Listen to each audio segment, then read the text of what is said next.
my name is Ali and today I'm going to be talking to you about mandalas. The reason I'm talking to you about mandalas is that they're an amazing creative practice and they can really help you to connect with your breath and also practice mindfulness. So what you're going to need today for our mandala exercise is a pencil, a ruler, a piece of paper and some colouring pens. Mandalas are really interesting because you might find them anywhere when you look, especially in ancient history. You will find them in Buddhism. They are used a lot for meditating on because they are symmetrical, so they really promote thought. And you might find them in Greek mythology. You will find them in nature everywhere, so flowers are symmetrical. So anything that we look at and it's the same all the way round, they're usually a circle. You can call that a mandala. So yeah, so let's just crack on, shall we? We have an A4 piece of paper here. What I would like you to do is fold your piece of paper down to the corner until you can see that you are going to pop a little kink in that bit there, and you will know that when you cut along, straight along from where you've just folded, you'll know that your paper is square. I'm just going to do that, and I'm actually just going to do that really simply by just folding it up where I have just found that edge to be, and you can score it with your thumb or your ruler or your pencil. And I usually fold mine back on itself again and just score it again and just go for it. I'm just going to rip it. So I've ripped my paper and now I have a perfect square like this. And right, the next thing we're going to be doing is we're going to be diagonally going across here with our pencil. So corner to corner, and then you'll find a centre, and then up or down and along. So if I just quickly do that, hopefully you can see a little bit more. So I'm going from corner to corner.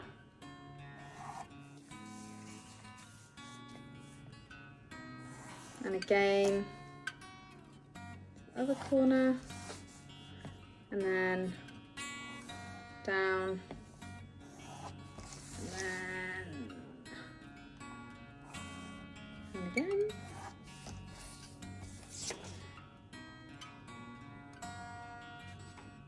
What you should have is a point in the middle of your piece of paper, and if you like you could create it into 8 pieces of pizza. Now the next thing that I would normally do is use a compass, but I appreciate that not everybody has a compass at home, so I'm just going to draw in some fairly rough guide circles. So I'm just trying to keep them as equal as I can. I've done one slightly smaller one closer to the middle. And you can see that I've got one guide circle. I'm just going to do another one. I'm just going to try and keep it as equal as I can. You could also use different size cups and bowls if you wanted to draw around those. They'll give you some nice guide circles. One thing to say about this while you're doing it is really set it up as a nice experience. So you could put on some nice music, you could put on a candle if you're with an adult and you feel that that's a safe thing to do. You could get a nice snack or some nice drink. And you could really set this up as a lovely thing to do. And what you'll find is once you're set up with your template of your mandala, you'll have some really lovely meditative practice, because we're going to repeat the same shape all around each piece of pizza, if you like. So you'll see where I am in a second. I very roughly started to draw these guide circles, and I'm going to draw one right round to the edge as well, because I'd like mine to be a circle. So I'm going to do one more. If you want this to be really perfect, you could use your ruler and measure out one in, whatever you want. You could measure out to 1 point and then do it the same all the way around, and then again a bit further out, and you could keep marking little markers to give you a guide. I'm fairly confident just doing it like this, because it doesn't always matter if they're not perfect, because what you will come away with is something really beautiful and unique, and no other mandala will be the same. So there we go, I'm happy with that. And what I'm going to start to do is I'm going to start to think of some nice shapes. I'm going to start from the very centre of my mandala, and I think that a really good place to start for me when I first started doing mandalas with petal shapes. So I'm just going to make sure that in each section of the pizza, if you like, I'm doing roughly the same shape in each one. And then I'm going to start making decisions. So I feel that it would be quite nice if I started doing these shapes in. And then within each line I can do pretty much anything, and anything looks good. So for example, here I could do points. I could go to the middle of each. I'm using my guidelines as a place to stop. Oop, doesn't matter. It doesn't look quite right. If you really want to, you could go back and you could use a rubber. I tend to sort of say, try and just go with it. Try to let go of this idea of perfectionism. It's really more about the practice and the process that you're going through. So as you start getting into a flow, you'll start noticing that you will want to fill the space more. So sometimes I like to do these things, which they make everything look pretty. And yours may be very geometric, or it might be that you like to use spirals. Everybody's mandalas look completely different, so please try not to look at the person next to you, because everybody, if you have someone next to you, if you don't, then just do what feels comfortable. But if you also would like some inspiration, then you can also have a look online. You can have a look on Pinterest and have a look at other people's mandalas. So then I can start seeing that actually I want to start putting in new shapes. So I quite feel like I'd quite like to put in these shapes. Do you see? Now you can be as perfect or as imperfect as you like. I'm noticing that some of mine are slightly different, so I can't fit exactly the same amount of petals in each one. So I'm just making sure that it looks roughly the same with my eye. And I'm really working my way out from the centre and out again. So as I get a little bit bigger in here, I might find that I want to do some other shapes, like some big spirals, which I'm going to, the best thing to do is to just make a decision and just roll with it. Your first one might not be exactly how you want it, but you're exploring. So really, and when I'm doing this on my own, take my time And I really enjoy the repetition of what I'm doing. I don't need to rush it.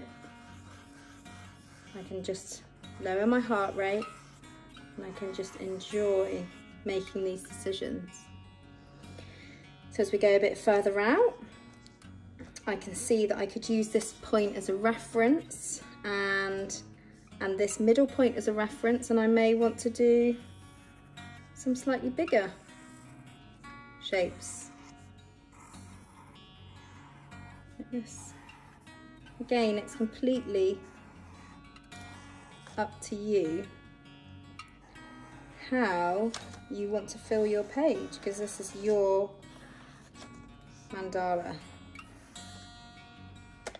Okay, and then what I kind of want to be doing is working out to this outer circle, and I want to give it as much detail as I can. So I start to go in and I start to fill the shapes with more intricate shapes. And what I want this to become, so this might be really nice if I filled them all and they became rainbows when I add colour.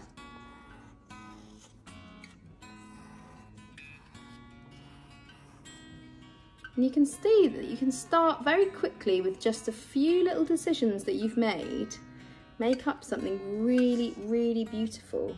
And you don't have to be excellent at drawing. You can just be really good at making decisions. And you can really be good at thinking about shapes as well. So, I'm feeling quite happy with this mandala now. And I can see that there might be a few spaces that I would quite like to put in some other shapes, so I could maybe think of some hearts.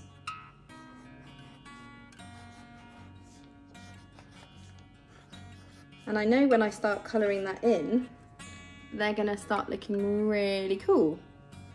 And I'm going to do some teardrops here.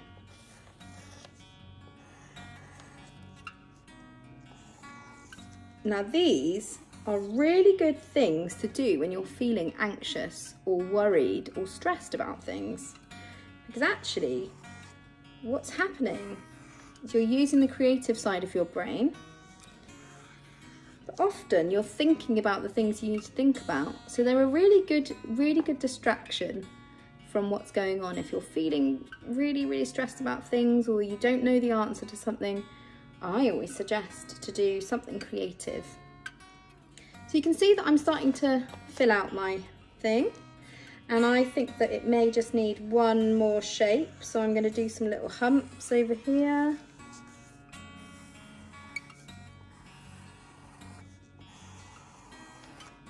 And then I would start thinking about colour. What I've really noticed is even as I've been doing this, my heart rate has slowed, my breath has starting to elongate because I'm thinking more, and I can feel that I'm feeling a little bit more mindful and a bit more thoughtful already just from doing this. And then you add the colour. And of course I'm not going to show you all of this with the colour because that will take quite a long time.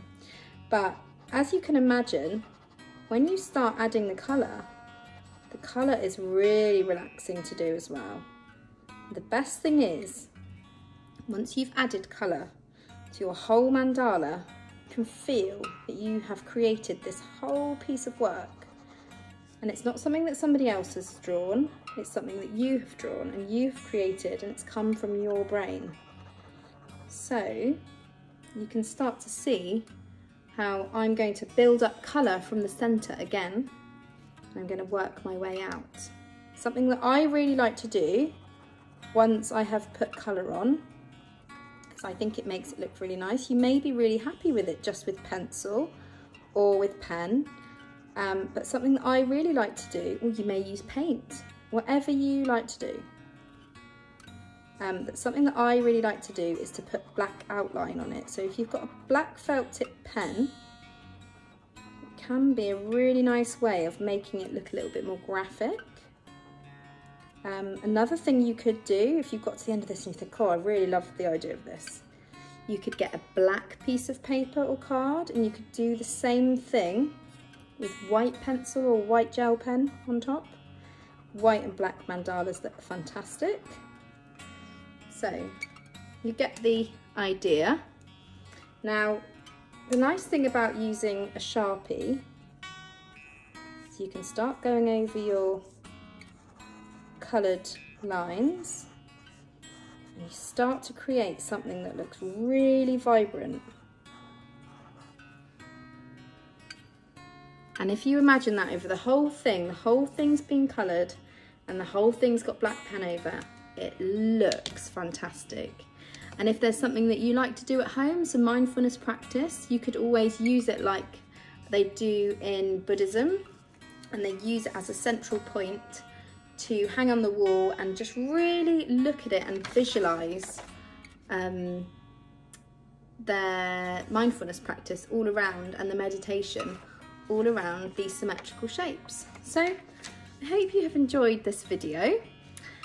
Please send us your mandalas. I would love to see them and I'd love to share them. And I think that they are a fantastic way of feeling creative, having some downtime and relaxing. And I really look forward to seeing what you come up with. Okay, thanks then, bye.